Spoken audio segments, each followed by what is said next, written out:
Hi everyone, welcome back to our channel tutors JE. और कैसे हो सब लोग? आई होप कि सब लोग एकदम मस्त होंगे, बढ़िया होंगे। और जिनके पेपर हो चुके होंगे उनके अच्छे हुए होंगे, जिनके होने वाले होंगे उनके अच्छे होंगे।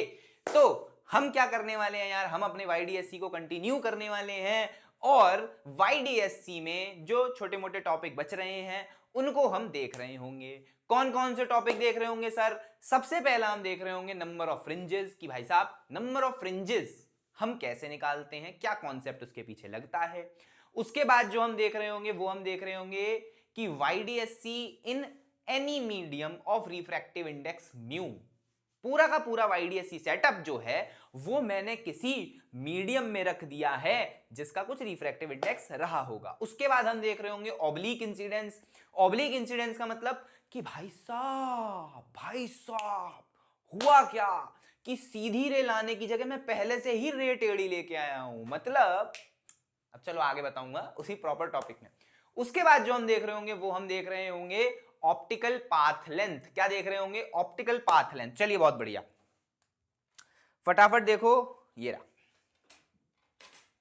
ब्लू मार्कर नहीं मिल रहा था हमको, वही हम देख रहे थे। कुछ गलत चीज ना समझे, ठीक है। चलिए, सबसे पहली हेडिंग जो हमारी है वो होगी वेव ऑप्टिक्स की। यार क्या बात करते हो तुम? है सबसे पहली हेडिंग तो यही होगी भाई, वेव ऑप्टिक्स।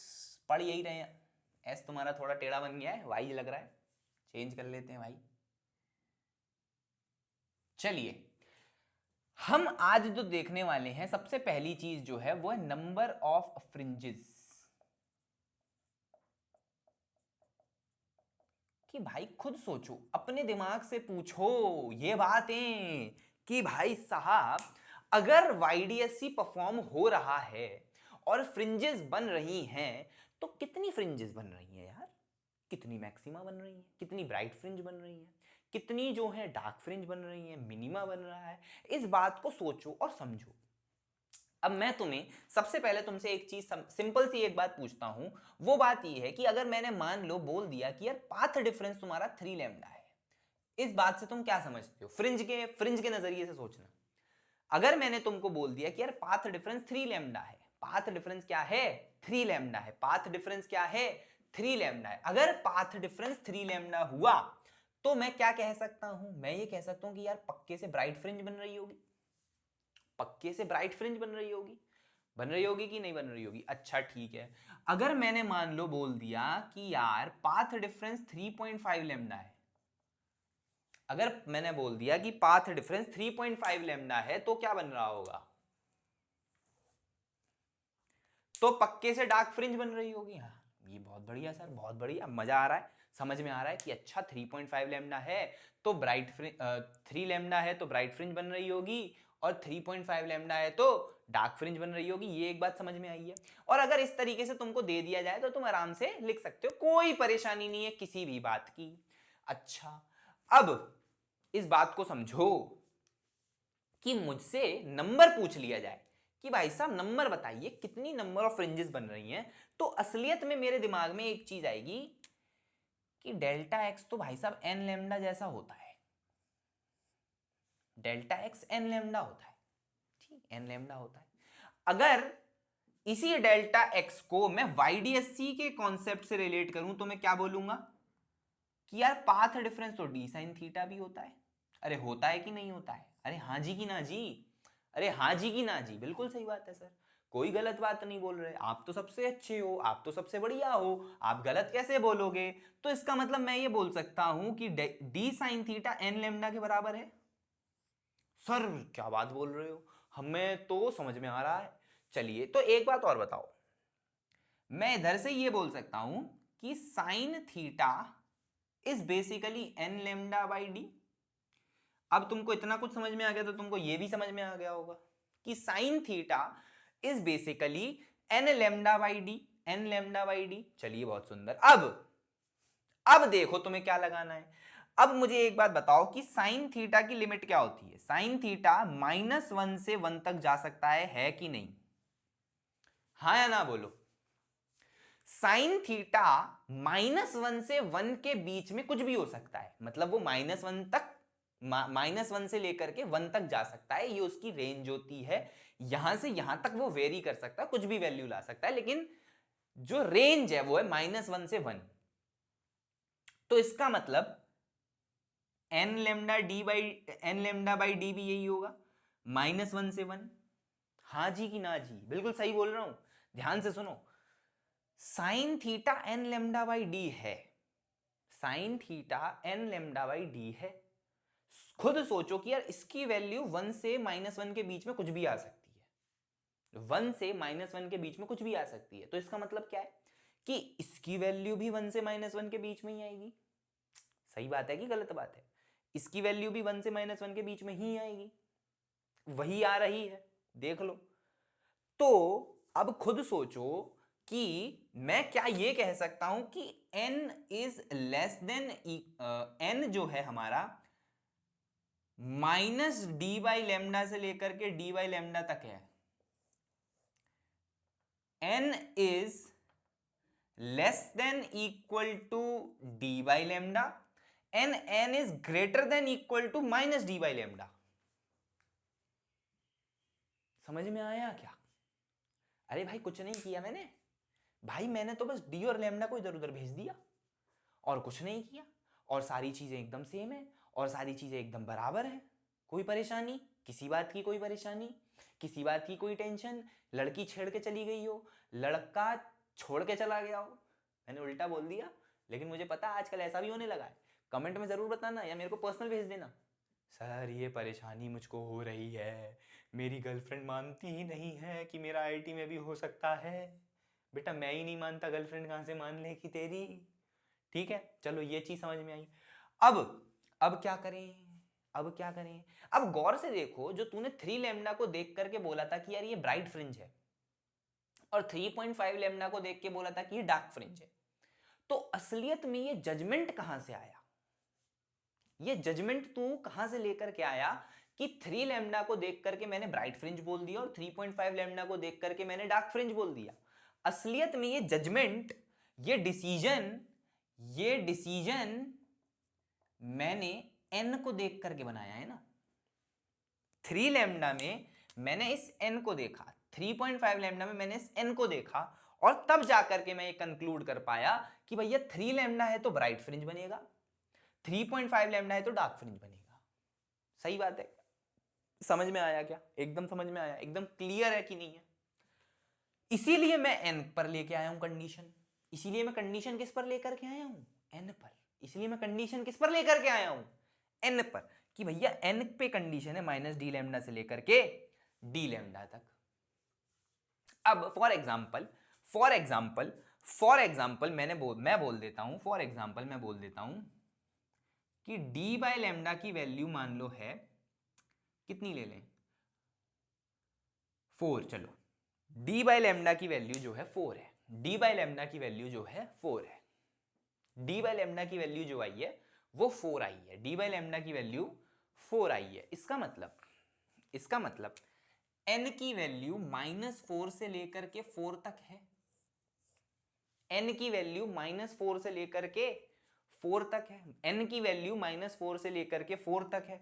अब मैं अगर तुमसे पूछ लूं कि ब्राइट फ्रिंजेस बताओ, number of bright fringes, number of bright fringes, number of bright fringes क्या होगा भैया? देखो भैया, -4, -3, -2, -1, 0, 1 2 3 4। देख लो भाई साहब, -4, -3 क्या इस रेंज में है, -2 क्या इस रेंज में है, -1 क्या इस रेंज में है, ठीक है, 0 क्या इस रेंज में है, 1 क्या इस रेंज में है, 2 क्या इस रेंज में है, 3 4 क्या इस रेंज में है? बिल्कुल है। गिन लो कितने हो गए, 1 2 3 4 5 6 7 8 9। Number of bright fringes 9, number of bright fringes 9 bright fringes है, 9। अच्छा, नंबर ऑफ डार्क फ्रिंजेस भी बता दो लगे हाथ, नंबर ऑफ डार्क फ्रिंजेस भी बता दो लगे हाथ। अगर तुम्हें डार्क फ्रिंजेस बतानी है तो याद करो हमेशा 0.5 वाला जो नंबर होता है वो डार्क फ्रिंज बताता है, 0.5 वाला जो नंबर होता है वो डार्क फ्रिंज बताता है 0.5 वाला। अच्छा, क्या मैं -4.5 गिन सकता हूं कि नहीं गिन सकता? नहीं गिन सकता भाई, -4.5 इस रेंज में नहीं आता। +4.5 इस रेंज में आता है क्या? नहीं आता। तो मैं शुरू कहां से करूंगा? मैं शुरू करूंगा -3.5, -2.5, -1.5, -0.5, माइनस, अब माइनस आएगा कि सीधे प्लस, 0.5, 1.5, 2.5, 3.5। कितने हो गए? 1 2 3 4 5 6 7 8। Number of dark fringes 8। Number of dark fringes 8। अच्छा सर एक बात बताओ, आपका सब कुछ समझ में आया, पर मुझे ये समझ नहीं आया आपने जीरो क्यों नहीं लिया? आपने जीरो क्यों नहीं लिया? आपने जीरो क्यों नहीं लिया? आपने जीरो क्यों नहीं लिया भैया? जीरो हमें वाईडीएससी में क्या चीज एक्सप्लेन करता है? जीरो बताता है कि भाई साहब सेंट्रल ब्राइट फ्रिंज है। क्या है? Central bright fringe. और पहले ही लेक्चर में हमने तुमको बताया था बाबू कि सेंट्रल डार्क फ्रिंज जैसी कोई चीज ना होती, कोई चीज ना होवत है, सेंट्रल डार्क फ्रिंज जैसी कोई चीज ना होवत है। समझ में आया कि ना आए? ठीक, ये चीज मेरे को एकदम क्रिस्टल क्लियर होनी चाहिए कि भाई साहब नंबर ऑफ ब्राइट फ्रिंजेस कैसे निकाल सकते हैं, नंबर ऑफ डार्क फ्रिंजेस कैसे निकाल सकते हैं। इसी के साथ एक एग्जांपल और ले लेते हैं ताकि आपको एकदम बढ़िया तरीके से चीजें समझ में आ जाएं। फॉर एग्जांपल मैंने बोला डी बाई लैम्डा 3.4 है, डी बाई लैम्डा 3.4 है, डी बाई लैम्डा 3.4 है। आप खुद से वीडियो को पॉज करके नंबर ऑफ ब्राइट फ्रिंजेस निकालिए। Number of bright fringes, number of bright fringes बताओ कितनी होंगी? इससे क्या मैं बता सकता हूं कि n जो है -3.4 से लेकर के 3.4 के बीच में है, तो इसका मतलब -3 बाबू, -2, -1, 0, 1 2 3। कितने हो गए? 1 2 3 4 5 6 7। Number of bright fringes is 7, is 7। Number of dark fringes बताइए, नंबर ऑफ डार्क फ्रिंजेस बताइए। क्या मैं यहां पे 3.5 काउंट करूंगा? क्या मैं 3.5 काउंट करूंगा? क्या मैं 3.5 काउंट करूंगा? नहीं बाबू, 3.5 काउंट नहीं करना, सीधे -2.5, -1.5, -0.5, फिर 0.5, 1.5, 2.5। कितने हो गए? 1 2 3 4 5 6। Number of dark fringes 6। Number of dark fringes 6। आपसे टोटल पूछ लिए जाए तो ऐड कर दो, 7 और 6 13, 9 और 8 17। क्या समझ में आई? क्या ये चीज क्लियर हुई कि नहीं हुई? क्या यह चीज दिमाग में बैठी कि नहीं बैठी? क्या ये चीज दिमाग में बैठी कि नहीं बैठी? क्या ये चीज मुझको समझ आई कि नहीं आई? बहुत बढ़िया, बहुत बढ़िया, बहुत मजेदार। आराम से इस चीज को समझ लो। कोई परेशानी है कमेंट में पूछ लेना, कोई भी दिक्कत है मेरे को मैसेज कर देना टेलीग्राम पे। कोई भी परेशानी हो, एकदम समझ में आया, एकदम क्लियर हुआ, एकदम दिमाग में बैठा। आपको यही चीज पूछेगा, आपको यही चीज पूछेगा। अच्छा इसी चीज में मैं एंगुलर भी पूछ सकता हूं। जैसे एक सवाल है एनसीईआरटी में, जाने किस में मुझे याद नहीं आ रहा, उसमें आपको बोल दिया है, उसमें आपको क्या बोला, उसमें आपको सिंपली क्या बोला पता है? देखो उसमें सिंपली आपसे बस एक चीज और जोड़ दी, और वो जो चीज है वो चीज ये है कि वहां पे आपको बोल दिया कि थीटा वेरी कर रहा है। उसमें बोल दिया कि थीटा जो है -30 डिग्री से 30 डिग्री है। थीटा जो है वो 30 डिग्री से -30 डिग्री से 30 डिग्री है। बस इतना सा बोला है कि जो वाईडीएससी है उसमें डी दिया हुआ है, कैपिटल डी दिया है, स्मॉल डी दिया है, वेवलेंथ दिया है, सब कुछ दिया है। बस यूं बोल दिया है कि ये जो सेंट्रल ब्राइट फ्रिंज है यहां से 30 डिग्री ऊपर और यहां से 30 डिग्री नीचे, 30 डिग्री ऊपर 30 डिग्री नीचे, इसके बीच में नंबर ऑफ फ्रिंजेस बतानी है। समझ में आया? इसके बीच में नंबर ऑफ फ्रिंजेस बतानी है, इसके बीच में नंबर ऑफ फ्रिंजेस बतानी है। अच्छा अब कैसे करेंगे? क्या मैं ये जानता हूं कि फिर से साइन थीटा, सही कर रहा हूं ना मैं, sine theta is equal to n lambda by d. सही बात है, ये तो कभी गलत है ही नहीं, ये तो कभी गलत है ही नहीं, ये तो कभी गलत है ही नहीं। तो इसका मतलब क्या हुआ? इसका मतलब क्या हुआ? इसका मतलब क्या साइन थीटा की वैल्यू पता है? क्या मुझे साइन थीटा की वैल्यू पता है? क्या मुझे इस केस में साइन थीटा की वैल्यू पता है? साइन 30 डाल दो 1/2 आ गया, ये चीज 1/2 मिल गई, ये चीज 1/2 मिल गई, ये चीज 1/2 मिल गई। अच्छा, अब यहां से n निकाल लो भाई साहब कि n क्या है। तुम्हें लेमडा दिया होगा, तुम्हें d दिया होगा, एग्जैक्टली मुझे क्वेश्चन याद नहीं है, मैंने ऐसे ही देख लिया था, किसी शीट वीट में देखा था या किसी बुक में देखा था, एग्जैक्टली नहीं याद, पर हाँ साइन थीटा की वैल्यू तुम्हें यहां से अगर मिल गई तो फिर तुम्हें लेमडा पता है, d पता है, n निकाल लो। n निकल गया तो मुझे सब कुछ मिल गया, n निकल गया तो फिर तो नंबर ऑफ ब्राइट फ्रिंजेस भी आ गई, नंबर ऑफ डार्क फ्रिंजेस भी आ गई, सब कुछ आ गया, फिर तो कोई परेशानी ही नहीं है ना भाई, फिर तो कोई परेशानी ही नहीं है, फिर तो कोई परेशानी ही नहीं है। अच्छा, इस चीज को हम बोल देते हैं एंगुलर विड्थ, है ना। हमें जो y होता है वो तुम्हारी लीनियर विड्थ हो गई कि भैया इतनी डिस्टेंस में, इतने लीनियर डिस्टेंस में हमें बताओ फ्रिंजेस। ये जो चीज है, ये चीज होती है तुम्हारी एंगुलर डिस्टेंस की, भैया इस एंगुलर एरिया में, इस एंगुलर डिस्टेंस में मुझे बताओ कितनी नंबर ऑफ फ्रिंजेस हैं। तो लॉजिकल, जो बिल्कुल लॉजिक आपका बैठना है वो इसी जगह बैठना है। आपको ये चीज समझ में आती है, आप कैसा ही सवाल दे दो यार सब कर लोगे, बस मेरी ये चीज मेरे दिमाग में बैठनी चाहिए जो कॉन्सेप्ट है, क्योंकि क्वेश्चन तो कितने ही बना सकता हूं मैं। अच्छा, एक बात और बता देता हूं तुम सबको, मैं इस तरीके से सोच रहा हूं कि यार आपको एक नई तरीके से लर्निंग कराई जाए, है ना। इसके लिए मैं एक कम्युनिटी पोस्ट भी बना दूंगा। मैं ये सोच रहा हूं कि आपको नई तरीके से लर्निंग कराई जाए, और वो होगी आपको न्यूमेरिकल बेस्ड। आपको लेक्चर्स अनेकों मिल जाएंगे, आपको वन शॉट अनेकों मिल जाएंगे, लेकिन आपको न्यूमेरिकल बेस्ड लर्निंग कहीं नहीं मिलेगी। तो मैं उस चीज पर काम कर रहा हूं। आपको अच्छा लगता है, मतलब आप इमेजिन कर सकते हैं कि मैं सिर्फ न्यूमेरिकल्स के थ्रू ही आपको पूरा चैप्टर सिखा दूंगा। इस चीज पर मैं वर्क कर रहा हूं कि, और यही होना चाहिए ना, होना भी यही चाहिए भाई। खुद सोचो, लेक्चर पढ़ के आज तक कोई टॉप नहीं मारा है। जिस व्यक्ति ने प्रैक्टिस करी है, जिस व्यक्ति ने न्यूमेरिकल्स करे हैं, टॉप वो मारता है, टॉप वो मारता है। जिस व्यक्ति ने न्यूमेरिकल्स करे हैं, जिस व्यक्ति ने सही से प्रैक्टिस करी है और सही डायरेक्शन में प्रैक्टिस करी है, वो व्यक्ति टॉप मारता है। तो असलियत में लेक्चर को, तुम पता है ना, तुम लोग लेक्चर ही देखते हो, बस उस लेक्चर को ही क्यों ना प्रैक्टिस सेशन में कन्वर्ट कर दिया जाए। सही बात है ना, कि केवल न्यूमेरिकल करते ही तुम्हारे दिमाग में सारी बत्तियां जल जाए, ये चीज है। और ऐसा भी नहीं कि 100 न्यूमेरिकल्स करा दो, 200 न्यूमेरिकल, 8-10 न्यूमेरिकल्स में तुम्हारा एक टॉपिक प्रॉपर तरीके से कवर्ड हो जाएगा। इस तरीके से पढ़ाने की मैं सोच रहा हूं, इस तरीके से कुछ बनाने की मैं सोच रहा हूं। आप लोगों का सपोर्ट मिलेगा तो वो कंटिन्यू रह पाएगा, नहीं तो फिर मेरा भी मोटिवेशन टूट जाता है। मैं आप लोगों से कैसे कनेक्ट हो पाऊं?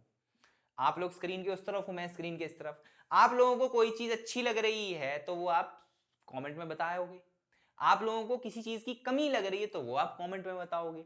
मैं डायरेक्टली आपके पास कैसे पहुंच सकता हूं? ना ही आप डायरेक्टली मेरे पास पहुंच सकते हो। मेरा काम बस आपको सिखाना है, और मैं नए नए तरीके अपनाता रहूंगा। आप लोगों को जो अच्छा लगे, जो चीज खराब लगे, जो अच्छी लगे, वो बताओ कमेंट में, ठीक है। खैर, ट्रैक से बाहर जा रहे हैं। अभी हमें इसके बाद क्या करना है? इसके बाद हमें करना है, हाँ, YDSC in a medium of refractive index mu।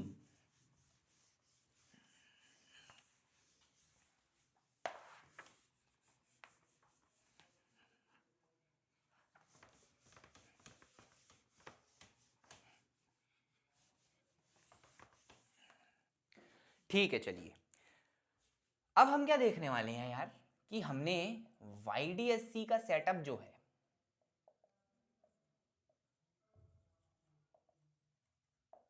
वो उठा के हमने किसी मीडियम में डाल दिया। मतलब इंटरेस्टिंग तो लग रहा है ना सुनने में, यार क्या कर रहे हो सर, क्या कर रहे हो?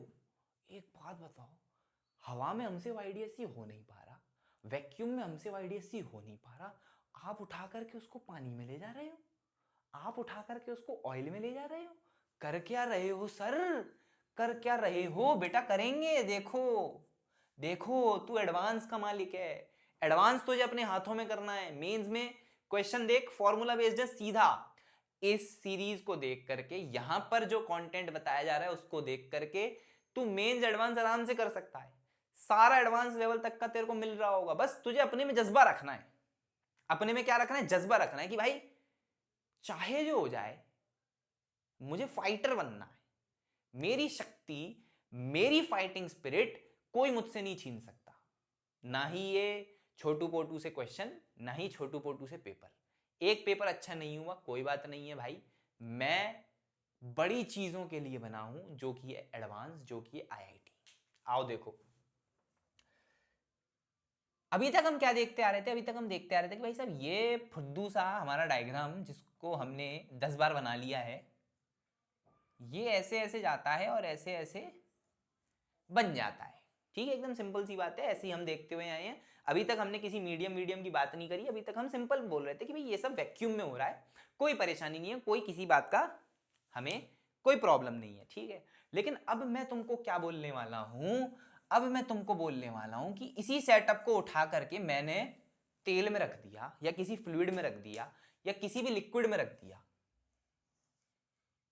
ये रहा भाई साहब, ये वो लिक्विड है या ये वो मीडियम है, कुछ भी बोल दो, मीडियम नाम दे देते हैं, थोड़ा अच्छा लगता है, अंग्रेजी शब्द लगता है, बढ़िया सुंदर सा मीडियम है। ये मेरी रेफरेंस लाइन हो गई, ये मेरी स्लिट्स बन गई थोड़ी टेढ़ी सी, हाँ आप सही है। ये मेरी स्क्रीन बन गई, अरे थोड़ा अच्छा बना दो यार, लाइट रेज ब्लू से बना देते हैं चलो। ये मेरे सोर्स से लाइट आ रही है और ये इंटरफेयर कर गई, बहुत सुंदर, बहुत बढ़िया, मजा आ गया। ये दूरी जैसे कि हम पढ़ते थे कि भाई साहब डी ही है, ये दूरी जैसे कि हम पढ़ते थे स्मॉल डी है, ये x1 है, ये x2 है, और यहाँ पे ये जो p पॉइंट है, यहाँ पे पार्ट डिफरेंस देखा जा रहा है, सब एकदम सेम है, सब कुछ एकदम सेम है, किसी प्रकार का कोई चेंज नहीं किया गया है, बिल्कुल वैसे का YDSC सेटअप जो है उठा करके मैंने ऑयल में डाल दिया है, या किसी भी लिक्विड में, या किसी भी मीडियम में, क्योंकि हम थोड़े पढ़े लिखे अंग्रेजी शब्द वाले, हमने डाल दिया है। ठीक है, ये बात एकदम समझ में, एकदम दिल से दिल में पहुंच रही है कि नहीं पहुंच रही है, एकदम इस चीज को एब्जॉर्ब कर लो। बहुत प्यारी चीज बताने वाला हूं, असलियत में होगा क्या। अब तुम्हारे दिमाग में चल रहा होगा सर क्या होगा, सर होगा क्या, मुझे एक बात बताओ यार, सर हो क्या रहा है, सर आप मुझे एक बात देख के बताओ कि हमने डी तो एज इट इज रखा है, इनिशियली भी डी था, अभी भी डी है, कैपिटल डी की बात करें, इनिशियली भी वही था, अभी भी वही है, यार चेंज क्या हो रहा है, यार चेंज क्या हो रहा है, खुद सोच, चेंज क्या हो रहा है इसमें, चेंज क्या हो सकता है? क्या हो सकता है चेंज, चेंज क्या हो सकता है? अबे सर, अगर इसका रिफ्रैक्टिव इंडेक्स म्यू है तो कुछ हो सकता है।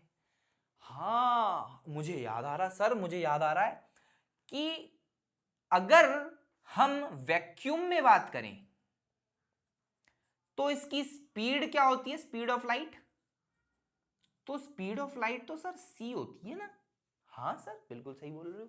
अगर मैंने किसी मीडियम में कर दिया, अगर मैंने किसी मीडियम में गिरा दिया, तो स्पीड ऑफ लाइट क्या हो जाएगी, स्पीड ऑफ लाइट क्या हो जाएगी भाई साहब, कुछ vm हो जाएगी, कुछ अलग होगी। एयर में, वैक्यूम में स्पीड ऑफ लाइट c होती है, लेकिन पानी में क्या होती है, कुछ अलग, ग्लास में क्या होती है, कुछ अलग, जो कि हम रे ऑप्टिक्स में देखते हैं, जो कि हम किस में देखते हैं, रे ऑप्टिक्स में देखते हैं। तो भाई साहब vm क्या हो जाएगा, c by mu, using definition of refractive index, using definition of refractive index, ये चीज आती है निकल के कि भाई साहब c बाय म्यू मेरी क्या होगी, वेलोसिटी इन एनी मीडियम। पानी खत्म हो गया यार, पानी नहीं है रूम में, पानी भर के लाना पड़ेगा, प्यास लग रही है। vm क्या हो जाएगा, c बाय म्यू। चलिए अब c क्या होता है, f इंटू लैम्डा, c होता है f into lambda, and again frequency depends on source, frequency depends on source. भाई साहब बहुत सुंदर, मजा आ गया, बहुत बढ़िया। Frequency depends on source, frequency जो है सोर्स पर डिपेंड करती है, सोर्स डिपेंडेंट चीज है, सोर्स पर डिपेंड करती है। अच्छा अगर मैं, ये तो मैंने किसके लिए लिख दिया, तो मैंने वैक्यूम के लिए लिख दिया, अगर मैं मीडियम के लिए लिखूं ये सेम इक्वेशन, तो क्या लिखूंगा भाई साहब, Vm is equals to f into lambda dash, f into lambda dash. क्यों, क्योंकि एफ तो सेम रहेगा, एफ तो सेम रहेगा क्योंकि फ्रीक्वेंसी पे डिपेंड, फ्रीक्वेंसी सोर्स पर डिपेंड करती है, लैम्डा चेंज हो जाएगा। भैया स्पीड के चेंज होने की वजह से लैम्डा चेंज हुआ है, स्पीड के चेंज होने की वजह से लैम्डा चेंज हुआ है। तो अब मैं क्या बोल सकता हूं, Vm की जगह लिख दूंगा c बाय म्यू, Vm की जगह लिख दूंगा c बाय म्यू, और c क्या था, सी क्या था, सी क्या था, एफ लैम्डा। तो क्या ये चीज समझ में आई? तो इससे क्या मैं ये बोल सकता हूं कि सर इनिशियल लैम्डा से लैम्डा बाई म्यू हो गया है। अब अगर वेवलेंथ इनिशियली लैम्डा थी, तो जब मैंने मीडियम में डाला YDSC का सेटअप, तो अब मेरी वेवलेंथ कन्वर्ट होके या चेंज होकर के हो गई है लैम्डा बाई म्यू। क्या हो गई है? Lambda by mu. क्या हो गई है? Lambda by mu. क्या हो गई है? Lambda by mu. याद हुआ कि नहीं हुआ? याद हुआ कि नहीं हुआ? दिमाग और दिल में बसा कि नहीं बसा? दिलो दिमाग में बसा कि नहीं बचा? जैसे बगल वाली लड़की की फोटो तेरे दिमाग में फंसी हुई है, क्या वैसी ये चीज तेरे दिमाग में बसी कि नहीं बसी? अरे हाँ या ना बोल। चलिए, बहुत सुंदर, बहुत सुंदर, बहुत बढ़िया। ये चीज एकदम मेरे को क्रिस्टल क्लियर होनी चाहिए कि भाई साहब जब मैंने मीडियम में डाला तो डी और डी में कोई चेंज नहीं हुआ, चेंज हुआ वेवलेंथ। चेंज क्या हुआ? चेंज हुआ वेवलेंथ। चेंज हुआ वेवलेंथ। चलिए, तो अगर मैं बात करूं फ्रिंज विड्थ की, क्योंकि सारी चीजें घूम फिर के यहीं पे आ जाती हैं। Fringe width, fringe width initially या वैक्यूम में क्या होता है? वैक्यूम में होता है बीटा, वैक्यूम में होता है बीटा, वैक्यूम में होता है बीटा। तो अगर मैं देखूं फ्रिंज विड्थ को किसी मीडियम में, तो क्या हो जाएगा? Beta by mu. अरे हाँ या ना बोल? कैसे हुआ? क्योंकि भैया हमने बोला कि ये कुछ बीटा डैश रहा होगा। बीटा डैश क्या हो जाता है? बीटा डैश जो है तुम्हारा वो होगा बीटा बाई म्यू, क्योंकि ये बीटा क्या है? Lambda D by D. Beta dash क्या हो जाएगा? Lambda dash D by D. Lambda dash को हम क्या लिख सकते हैं? Lambda by mu D by D, और लैम्डा डी बाई डी तो बीटा ही है, तो बीटा बाई म्यू हो गया। अरे आया कि नहीं आया? अरे आया कि नहीं आया? देखो, थोड़ा मैंने जल्दी जल्दी कर दिया। वैक्यूम में beta lambda D by D होता है, मीडियम में बीटा डैश हो जाएगा। ठीक है, चेंज हो गया, बीटा डैश हो गया। बीटा डैश क्या? Lambda dash D by D होगा, क्योंकि डी और डी तो चेंज हुए नहीं है। चेंज क्या हुआ है? लैम्डा। लैम्डा कैसे चेंज हुआ है? लैम्डा बाई म्यू से, तो लैम्डा बाई म्यू लिख दिया। अब गौर से देख, गौर से देख, मेरी शक्ल नहीं देख, यहां देख जो लिखा हुआ है। लैम्डा डी बाई डी को ही तो बीटा बोला था, तो बीटा बाई म्यू हो गया कि नहीं हुआ? बीटा बाई म्यू हुआ कि नहीं हुआ? बीटा बाई म्यू हुआ कि नहीं हुआ? अरे फ्रिंज विड्थ इस मीडियम में बीटा बाई म्यू हो गई। शिट, ये क्या हो गया? ये क्या हो गया भाई साहब? फ्रिंज विड्थ मीडियम में बीटा बाई म्यू हो गई। मतलब मतलब मतलब फ्रिंज पैटर्न कंप्रेस कर गया भाई साहब। फ्रिंज पैटर्न कंप्रेस कर गया, फ्रिंज पैटर्न कंप्रेस कर गया, फ्रिंज पैटर्न कंप्रेस कर गया। मतलब अगर मान लो इतनी लेंथ में 7 फ्रिंजेस बन रही थी, तो अब इतनी लेंथ में 7 नहीं, ज्यादा नंबर बोल दिया, 4 फ्रिंजेस बन रही थी, तो अब इतनी लेंथ में 7 फ्रिंजेस बनेंगी। क्यों भाई साहब? क्यों भाई साहब? क्यों भाई साहब? क्यों भाई साहब? खुद सोचो। पहले फ्रिंज विड्थ इतनी थी, ठीक, पहले फ्रिंज विड्थ इतनी थी, अब इतनी हो गई। ठीक है, मान लो ये है, पहले फ्रिंज विड्थ इतनी थी, अब फ्रिंज विड्थ पहले फ्रिंज विड्थ इतनी थी, अब फ्रिंज विड्थ इतनी हो गई। ठीक, तो अब इतनी लेंथ में 2 या 3 फ्रिंजेस आ सकती हैं कि नहीं आ सकती हैं?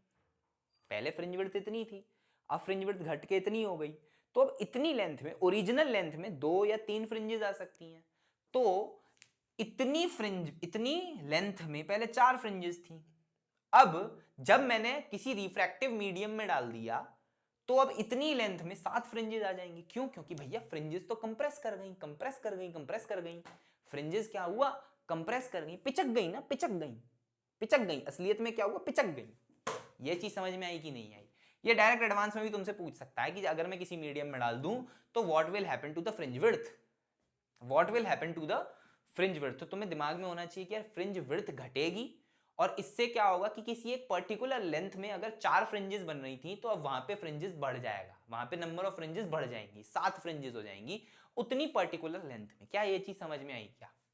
क्या ये चीज समझ में आई? क्या क्या ये चीज दिमाग में घुसी क्या? बहुत बढ़िया, बहुत बेहतरीन, बहुत बेहतरीन। अगर तुम्हें दिमाग में ये चीज समझ में आ रही है, अगर तुम्हें ये चीज समझ में भी आ रही है ना जो मैंने बताया है, तो तुम भाई साहब मैक्सिमम स्टूडेंट से आगे हो।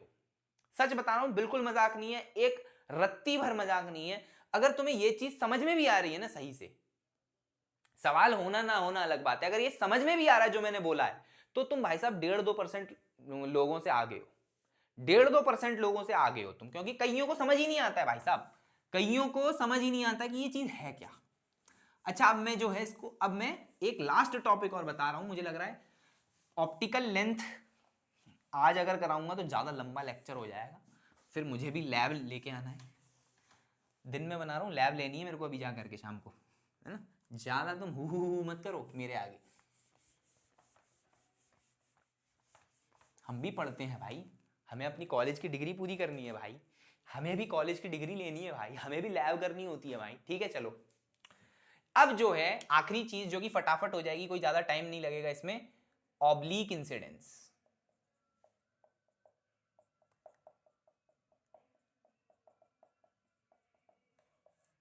Oblique incidence, oblique incidence, oblique incidence मतलब अब जो हमारा इंसिडेंस हो रहा है ना, लाइट का इंसिडेंस, वही टेढ़ा हो रहा है।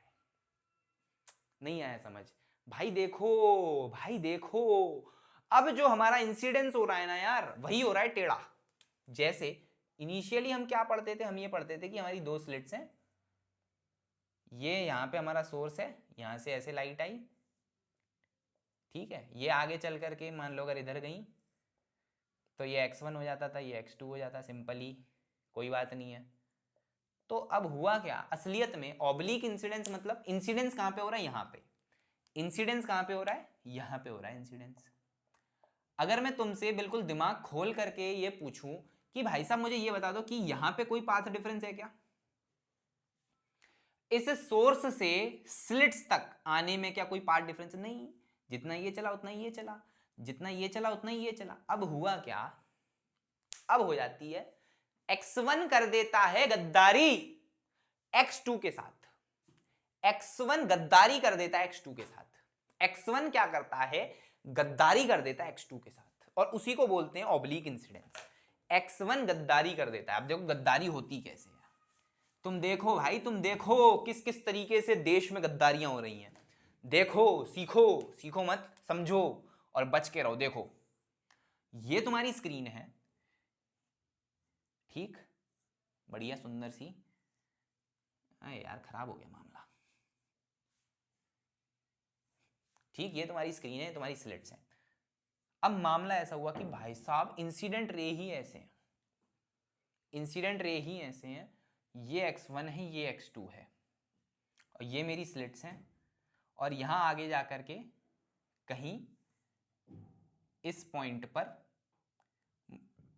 मुझे पार्ट डिफरेंस निकालना है, और इसी पॉइंट पर कुछ बन रहा होगा फ्रिंज। तो अब खुद देखो,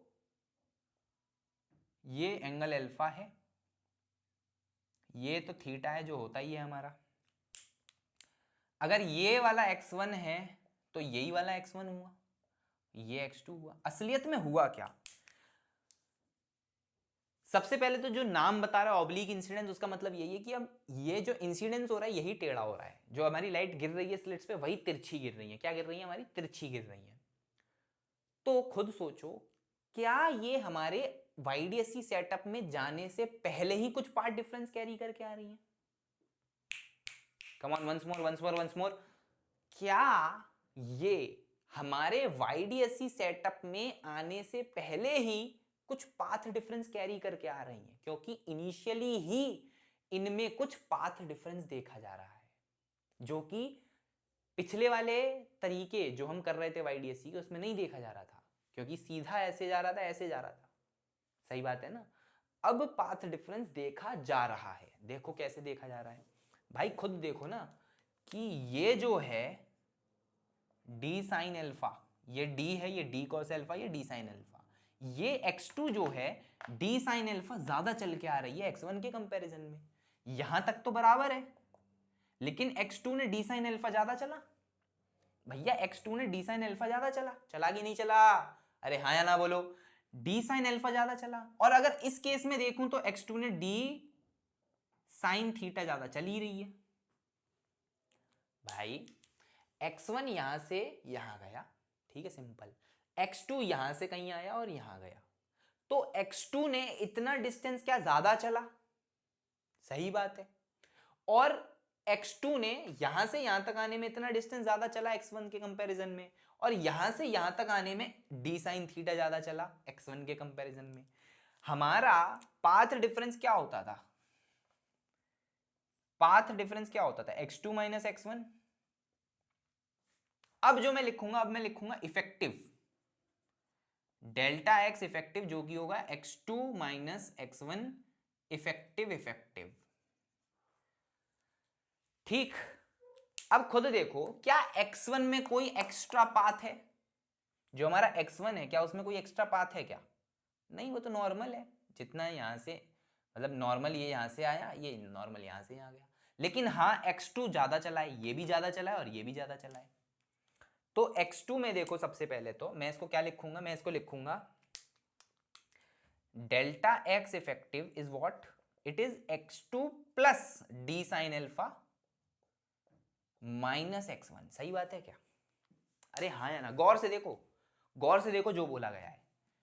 जो डेल्टा x इफेक्टिव है उसमें क्या x2 पहले से डी साइन अल्फा लेके आया है? x2 पहले से डी साइन अल्फा लेके आया है। x2 पहले से डी साइन अल्फा ज्यादा चल रहा है। माइनस x1 तो अपना नॉर्मल ही है, x1 में कोई परेशानी ही नहीं है, x1 में कोई परेशानी ही नहीं है, ठीक है, बहुत सुंदर। मैंने डी साइन अल्फा का कॉन्सेप्ट समझ लिया। अब ध्यान से देख, अब क्या हुआ, अब क्या हुआ, अब क्या हुआ, अब क्या हुआ? अब ये हुआ कि मैंने x2 माइनस x1 को एक तरफ लिखा और डी साइन अल्फा को एक तरफ लिखा। अब देख, जो इस केस में x2 माइनस x1 है, वो तो ये है।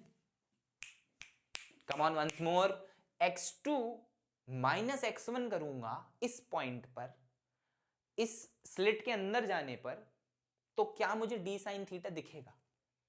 सही बात है, x2 ज्यादा चला है x1 से। कितना ज्यादा चला है? D sine theta. तो उठा करके यहां पे डी साइन थीटा लिख दो।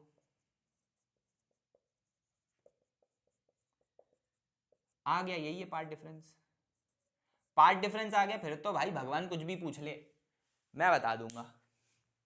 भगवान धरती पे आ जाएं और भगवान धरती पे आकर के बोल दें कि भाई साहब कुछ भी, थर्ड लैम्डा बता दो, डेल्टा एक्स बोल दे 3 लैम्डा है, 4 लैम्डा है, 6.5 लैम्डा, क्या मैं सब कुछ बता सकता हूं? बस यही तो जादू है, यही तो चमत्कार है ऑब्लिक इंसिडेंस का। बस समझ में आया? कोई परेशानी है क्या? अच्छा, अब इसका दूसरा केस देख। अभी तो मैंने क्या बोला कि लाइट ऐसे ज्यादा आई है, अब मैं बोल दूंगा कि लाइट ऐसे ज्यादा आई है। बोल, देख देख, गौर से देख।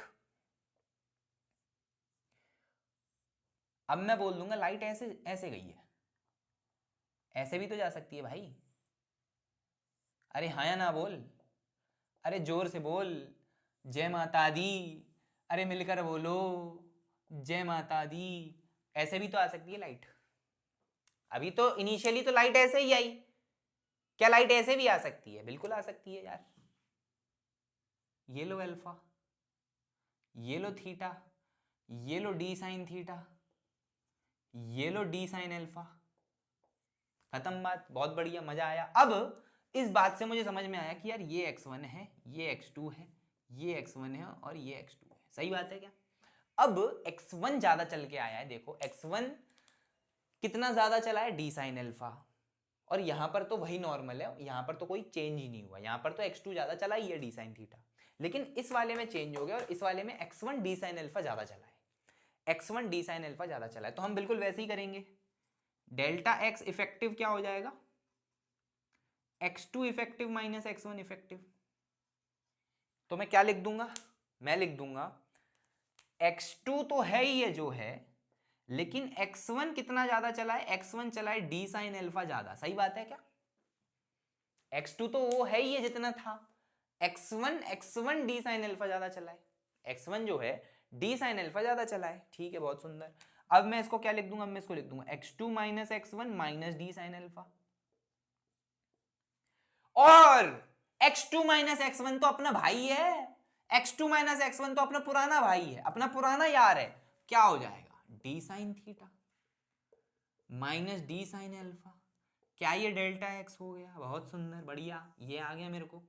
खत्म बात, खत्म बात। क्या कोई परेशानी है? क्या किसी भी प्रकार की कोई परेशानी है? क्या कोई भी चीज समझ में नहीं आई है? क्या सारी चीजें मेरे को एकदम क्रिस्टल क्लियर है?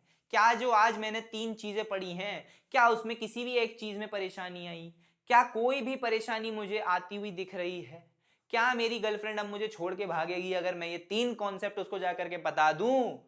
तो भाई साहब, एक क्या तुम 4 लड़कियां एक्स्ट्रा पटा लोगे। वाह, कितना इंटेलिजेंट लड़का है, देखो एक्स्ट्रा पढ़ के आता है, देखो इसको तो ये भी पता है।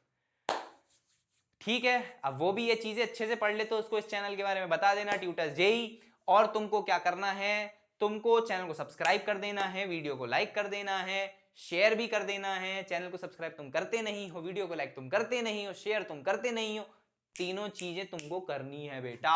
इतना ही मुझको आज के लिए बताना था। अगले में हम करेंगे ऑप्टिकल लेंथ और कुछ क्वेश्चंस कर लेंगे वाईडीएससी के, नहीं तो आगे बढ़ेंगे। लॉयड्स मिरर करेंगे, फिर उसके बाद हमें करना है फ्रेस्नेल बाइप्रिज्म, फिर हमें करना है थिक फिल्म इंटरफेरेंस, फिर हमें करना है डिफ्रैक्शन, फिर हमें करना है पोलराइजेशन।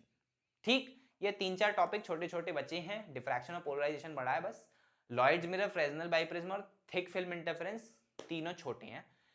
तो आज के लिए इतना ही बताना था। चैनल को सब्सक्राइब कर देना, वीडियो को लाइक कर देना और शेयर भी कर देना, जो तुम पक्के से करोगे आज की वीडियो के बाद। चलिए ठीक है, मिलते हैं, धन्यवाद।